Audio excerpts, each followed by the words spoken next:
we're expected to agree with everything anyone says or does. And that's not true. I might agree with some of the policies or what they're doing, but I might not like them as an individual, or I may not agree with this one part of it. But it's all or nothing now, especially on the left. Well, I would say that I honestly believe it's just as bad on the right. I mean, I hate to be a dirty both sideser, but the issue that I see is that so much of the ways that, because over the years I was a conservative, I was a Tea Partier. I mean, I'm still a conservative. I was a Tea Partier. I wrote for Red State. I've been on the Blaze. I like everything, and I felt the same things everyone else did: the attacks, the accusations of racism, the political correctness gone awry.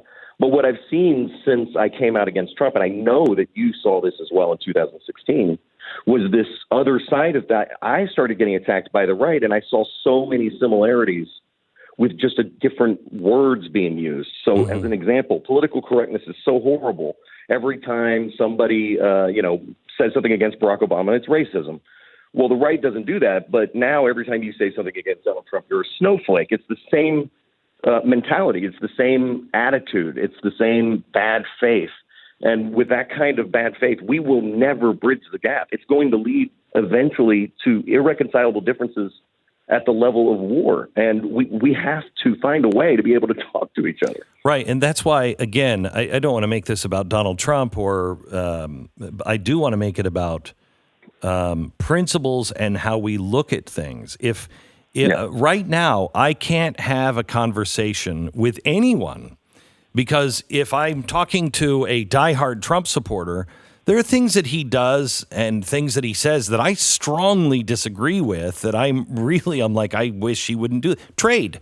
This is killing us.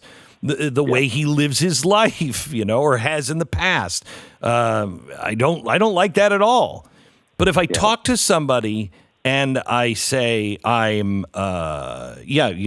agree with the president on this, well, then you agree with all the things that he's done or is doing. And it's like, no, I'm not a cafeteria Christian. I know when it comes to Christ, I buy into Christ. But other than that, I am cafeteria. I do look for, this person has this and this person has that.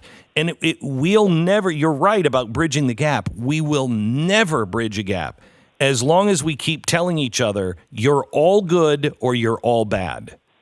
Well, and I think one of the issues, too, specifically with Christians, which was, not to say they're the only group that has an issue, but coming from that world, it was most urgent to me to address Christians.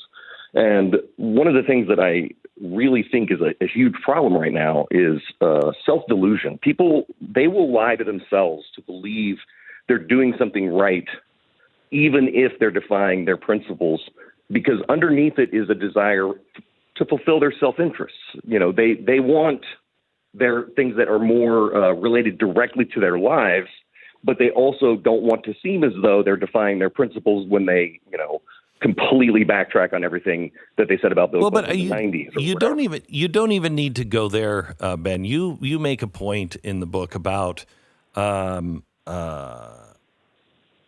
lost my train of thought about how you Stu, we were just talking about it. Yeah. And hey, Ben, it was talking. You mentioned this, and I think this is a really profound point, which is I got it. Which is now Glenn's going to say. Apparently. No, go ahead. No, go ahead. No, I think this is really profound in that a lot of times we look at things, everyone has, whatever politician it is, you're making difficult decisions. Sometimes there's things you don't like, and sometimes there's things that you do. And a lot of times Christians would justify that.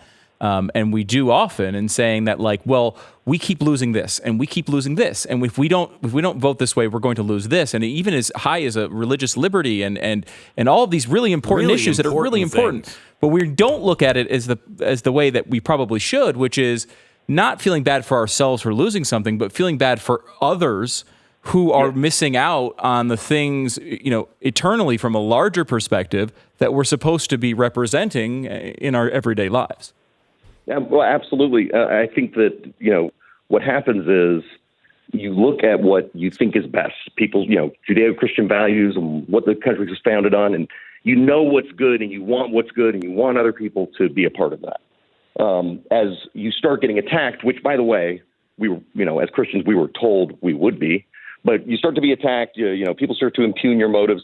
It is easy and understandable, I think, to reach a point of exhaustion and anger and to want vengeance and all of these other things. Totally. And everything we're going through is human nature. Everything. Oh, absolutely. Absolutely. Yeah. And I think that's why there's so many warnings against those very things, is to try to instruct us that, you can both have an interest in your life and your children and your job and everything else, but you don't have to do it at the expense of some of the most important things that were said in the Bible, like loving each other, loving your enemy, not returning evil with evil. I mean, these are really fundamental aspects of being a Christian in the world and operating in the world without losing the perspective of the kingdom.